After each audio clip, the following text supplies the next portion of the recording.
तर मित्रांनो गणसंकुल आता आपण एंट्री करतोय. मित्रांनो आता आपण आहे शिवाय आर्ट्सला. प्रथमेश दादांचं वर्कशॉप आहे, तुम्ही बघू शकता.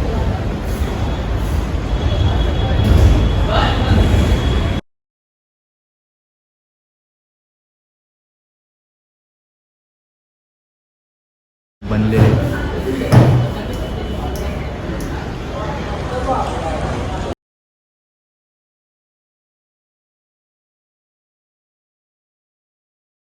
तर नमस्कार मित्रांनो, पुन्हा एकदा स्वागत आहे माझ्या नवीन व्हिडिओमध्ये. तर आज मी आलो करी रोडला शिवाय आर्ट्स, जे की प्रथमेश दादांचं वर्कशॉप आहे शिवाय आर्ट्स म्हणून.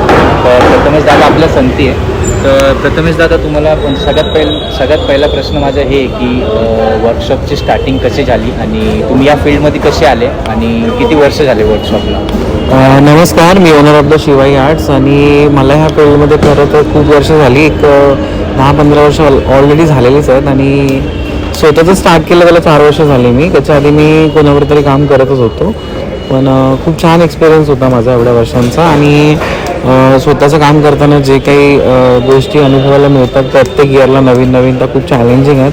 ही फील्ड वाटते तितकी सोपी नाही आहे की कोणी पण उठावानी करावं असं. त्यासाठी खूप मोठा एक्सपिरियन्स लागतो, खूप गोष्टी आपल्याला आधी माहिती असाव्या लागतात. तर त्या करण्यासाठी ऑलरेडी मी खूप 15-1 वर्षाचं घातलं. त्याच्यानंतर मी स्वतःचा सेटअप स्टार्ट केला आणि नो डाऊट खूप काम चांगलं आहे की सर्व लोक बघत आहेत शिवाय आर्टचं काम आणि एक्सपेक्टेशनही खूप छान आहेत लोकांच्या. तर नक्कीच आपण फुलफिल करू यापुढे सुद्धा. म्हणजे जी हा वर्ष 2024 किती मंडळाची मूर्त्या तुझ्याकडे आले आणि कितीपर्यंत म्हणजे लास्ट हाईट मूर्त्यांची कितीपर्यंत तुम्ही बनवायला घेतली? 2024ला आता मी ॲक्च्युली कसं केलं, 2023ला माझ्याकडे ऑलरेडी एक रेशो हाय लेवलचा होता, पण 2024ला ऑलरेडी तुम्ही शिवाई आर्टच्या पेजवरती सर्व बघतच आहात की आपलं काम एक एक्स्ट्रीम लेवलला चालू आहे, दुसरी पण कामं. त्याच्यामुळे मी ह्यावर्षी मूर्त्यांची संख्या थोडी कमी केली आहे. मंडळांची नाराजी आहे, त्यांना सॉरी बोलीन मी ह्यासाठी की बऱ्याचशा मंडळांना मला ह्यावेळी घेता नाही आलं. आता मला प्लॅनिंग करायला टाईम नव्हता आणि माझं असं आहे की मला जर मी काम देतो तर ते क्वालिटीमध्येच देईन. त्यासाठी ह्यावेळी रेशो मी थोडा कमी केलेला आहे मूर्त्यांचा. तर नेक्स्ट इयर आपण नक्कीच जो रेशो होता आपला त्याच्यामध्ये फुलफिल करण्याचा प्रयत्न करूच. पण यावर्षी ज्या मूर्त्या आहेत त्या आपल्या एक 25-26 फूटपर्यंत हायेस्ट मूर्त्या आहेत त्याच बघायला मिळतील आणि काही स्पेशल असतील. तर लवकरच तुम्हाला त्याच्याबद्दल कळेलच काय असेल ते.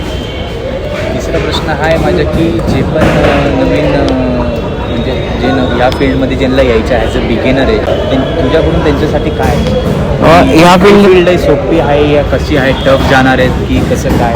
नाही, ही फील्ड सोपी आहे असं इतकं सोपी नाही. म्हणजे मी एकच सांगेन न्यू पिढीला की तुम्ही आधी कोणत्याही गोष्टी करण्याआधी ना पहिल्यांदा त्याचा एक आराखडा तयार करा, त्याचा रेशो बनवा की त्या फील्डमध्ये काम करण्यासाठी आपल्याला काय करावं लागेल, आपल्याला त्याच्याबद्दल प्रॉपर ज्ञान घ्यावं लागेल आधी. त्याच्यानंतर तुम्ही एक आज शिकलात आणि उद्या कारखाना टाकाल तर तुम्ही ऑलरेडी लॉसमध्येच जाणार. लॉसमध्ये जाण्यापेक्षा सगळ्या बाजूने आर्थिकदृष्ट्या, सामाजिकदृष्ट्या, त्याच्यानंतर कामामध्ये. तर हे न करताना तुम्ही आधी प्रत्येक गोष्टीला ऑब्झर्व करा की प्रत्येक मूर्तिकार काम कसा करतो, काय करतो, कशा पद्धतीने करतो, त्यासाठी लागणारं भांडवल काय असतं, त्यासाठी लागणारी मॅनपॉवर कशी आहे, ती मूर्ती उभी करताना कशा प्रकारे उभी केली जाते, त्याच्यानंतर त्या मूर्त्या गणपती जेव्हा बाहेर निघतात ते कशा प्रकारे लोकांना भावले पाहिजेत. फक्त मूर्ती बनवायच्या म्हणून नाही तर त्याच्यामध्ये मागे ना प्रत्येकाच्या भावना लपलेल्या असतात. जेव्हा गणपतीची मूर्ती आपल्या डोळ्यासमोर येतील ना तेव्हा आपले डोळे पाणवले पाहिजेत त्या गणपती बाप्पाला बघून की इतकी सुंदर मूर्ती आहे, आपल्याला भावुकता वाटली पाहिजे. ह्या सगळ्या गोष्टी करणं खूप डिफिकल्ट आहे आणि अजूनही मी परफेक्ट नाही आहे. त्याच्यासाठी मी स्वतःला बोलत नाही की मी खूप महान आहे किंवा मी काय करतो, पण अजून पुढे होऊन जाईल त्याच्यामध्ये. पण नक्की प्रयत्न आहे की मला दरवर्षी काही ना काहीतरी वेगळं करत राहायचं. म्हणजे ते असंच झालं की तुम्ही पण दरवर्षी काही ना काही तुम्हाला पण अनुभव भेटत असेल, तुम्ही पण शिकतातच म्हणजे ऑलरेडी आहेत, पण बोलतात नाही काय की काही ना काही आपल्याला भेटत असतं अनुभव आणि जे पण आहे. दरवर्षी आपल्याला काही ना काहीतरी नवीन गोष्टी शिकायला मिळतच असतात आणि आपण जेव्हा चुकतो ना त्याच्यातूनच आपण नवीन गोष्टी शिकतो. तर मला हेच सांगायचं आहे की केल्याशिवाय तर कळत नाही, पण ते करण्यासाठी आपल्याला त्याच्यासाठी आधी थोडंसं स्वतःला बोलतात ना की त्या गोष्टी शिकणं किंवा त्या गोष्टी माहिती करून घेणं महत्त्वाचं आहे. तर त्या आधी माहिती करा आणि त्याच्यानंतर त्याच्यावरती कृती करा. नो डाऊट खूप काम चांगलं होईल आणि चॅलेंजिंग जॉब आहे, खूप मस्त काम करायला मजा येते. फक्त एवढंच आहे की थोडंसं प्रेशर खूप असतं कामाचं एंड टायमिंगला वगैरे. न कसता ते आपल्याला फुलफिल करणं खूप इम्पॉर्टंट आहे. लास्ट इयर मला खूप साऱ्या माझ्या मंडळाने सपोर्ट केला. मी ॲक्च्युली टायफॉईडने सर्वाईव्ह करत होतो पण खूप सारी मंडळ होती, त्यांनी मला सपोर्ट केला आणि ह्यावेळी न सांगता स्वतःहून आले. ते खरंच माझे फॅमिलीवर होते. मंडळ आज येतात आणि उद्या जातात, मंडळांचं तर काय सांगता येत नाही, पण जे येतात आणि राहतात ना आपल्याबरोबर खूप वर्ष, ती खूप माझी जिव्हाळ्याची मंडळ आहेत. तर त्याच्यामध्ये मी सांगेन, नाव घेईन तर माझा मुंबईचा मोरिया आहे, कामाटीपुराचा महागणपती आहे, त्याच्यानंतर आपला नेपेन्सी रोडचा विघ्नहर्ता आहे, त्याच्यानंतर नेपेन्सी रोडचे 2 गणपती आहेत ज्यांचे खूप मला सपोर्ट आहेत. असे बरेचसे मंडळ आहेत, धारावीचा वगैरे गणपती आहेत, असे खूप मंडळांनी मला सपोर्ट केला. असा सपोर्ट पुढेही करत राहा. येणारी नवीन मंडळी मी त्यांच्या नक्कीच गोष्टी फुलफिल करण्याचा प्रयत्न करीन. आणि थँक्यू सो मच. एक शेवटचा प्रश्न आहे, मूर्त्या बनवायच्या टायमाला म्हणजे काय, म्हणजे तुमच्या टीमला काय प्रॉब्लेम जे होतात मूर्त्या बनवायला, काय काय फेस करावं लागतात, कोणते प्रॉब्लेम्स, काय काय डिफिकल्ट असतात, कसं काय? मूर्त्या बनवायला प्रॉब्लेम्स असे नाही होत. कसं असतो की मूर्ती बुकिंग केल्यानंतर मंडळाने त्यांचा पार्ट पण लवकरात लवकर आणून देणं गरजेचं असतं. ट्रॉली असो, पार्ट असो, तुम्ही मूर्ती बुक करणार 15 दिवस आधी आणि पार्ट आणून देणार महिन्यानंतर, तर त्याच्यानंतर ती जे पुढची जी कंडिशन आहे ती आम्हाला पुढे फेस करावी लागते. मग ह्याच गोष्टींमुळे प्रॉब्लेम होतात, बाकी काय होत नाहीत. आणि उरलेल्या गोष्टी असतात की काही वेळा मंडळांचे इन टायमिंगला पोझिशनही चेंज होतात, तर तेही न करता मी तर स्ट्रिक्टली नाही करत, पण बाकीच्या लोकांचे जे प्रॉब्लेम होतात ते सांगतो. आणि बाकी वर्कर्सबरोबर तर काही प्रॉब्लेम होत नाहीत आपले. आपण जितकं मी आहे माझ्या वर्कर्सना ॲज अ फॅमिलियर म्हणजे माझ्या बरोबरीने काम करतो. मी त्यांना माझे वर्कर्स म्हणून मी कधी काम करतच नाही. As a family member, team member म्हणूनच मी त्यांना माझ्याबरोबर घेऊन जातो.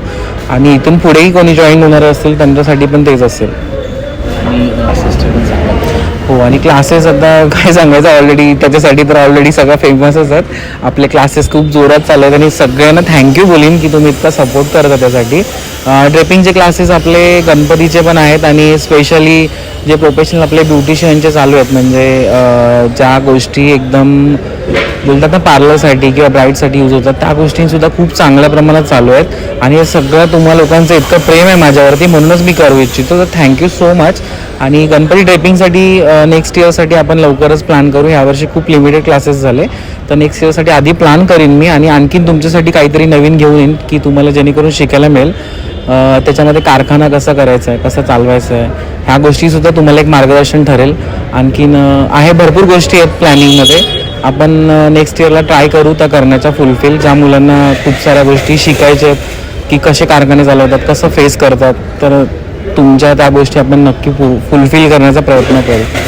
आता ज्यांना म्हणजे क्लासेस जॉईन करायचे मग त्यांच्यासाठी म्हणजे ॲडमिशन फी तुम्ही सांगितलं तर बरं होईल. आणि ते लोकेटेड कुठे आहे? ॲडमिशन फी मी नाही अशी सांगू शकत. का माहिती आहे, कारण एक कसं असतं ना, त्या काही गोष्टी कॉन्फिडेन्शियली असतात. त्याच्यामुळे तुम्हाला जर ॲडमिशन घ्यायचं आहे तर मुंबईला लालबागलाच आपले क्लासेस होतात आणि 2 दिवसाचे असतात आणि 5 दिवसाचे असतात. 5 दिवसाच्या बॅचमध्ये आपण फक्त त्याच्यामध्ये प्रॅक्टिस करून घेतो पूर्ण, आणि 2 दिवसाच्या बॅचमध्ये तुम्हाला फक्त ड्रेपिंगचे लुक्स बघायला मिळतील की कशा प्रकारे करतात, कोणत्या प्रकारे करतात, काय फॅब्रिक वगैरे यूज करतात, ते सगळं बघायला मिळेल. आणि 5 डेजमध्ये तुम्हाला माझ्यासमोर फेस टू फेस प्रॅक्टिस करायला मिळेल. मग जिथे तुम्ही चुकता तिथे तुम्ही नक्की तुम्हाला कव्हर करून घेईन. तर नक्कीच तुम्हाला त्याच्यामध्ये सुद्धा हेल्पफुल होईल. आता 20-21ला आपली बॅच आहे, तर अजूनही कोणाला ॲडमिशन घ्यायचं असेल तर लवकरात लवकर घ्या. खूप शॉर्ट पिरियडमध्ये ह्यावर्षी मी हार्डली 3री बॅच असेल, मी केलं नव्हतं ह्यावी काम. तर तुम्हाला एक संधी आहे, लवकरात लवकर सीट्स बुक करा 20-21साठी आणि ह्यावर्षी काम तुम्ही चांगलंच करा त्याच्यासाठी. Thank you so much. धन्यवाद दादा की एवढा म्हणजे टाईम दिल्याबद्दल. तर आपण भेटत राहू प्रथमेश दादांना असंच, आणि all the best. Thank you so much. आणि तुम्हाला अजून बरेचसे व्हिडिओ त्याच्याकडे बघायला मिळेल. खूप छान असतात व्हिडिओ त्याचे. त्याच्या चॅनललाही सबस्क्राईब करा आणि माझ्या पेजेसलाही सबस्क्राईब करा. चॅनललाही दादांचं सगळं इन्स्टा आयडी मेन्शन करेल तो, त्या सगळ्या आयडीजला फॉलो भेटेल तुम्हाला. ओके. थँक्यू सो मच आणि गणपती बाप्पा.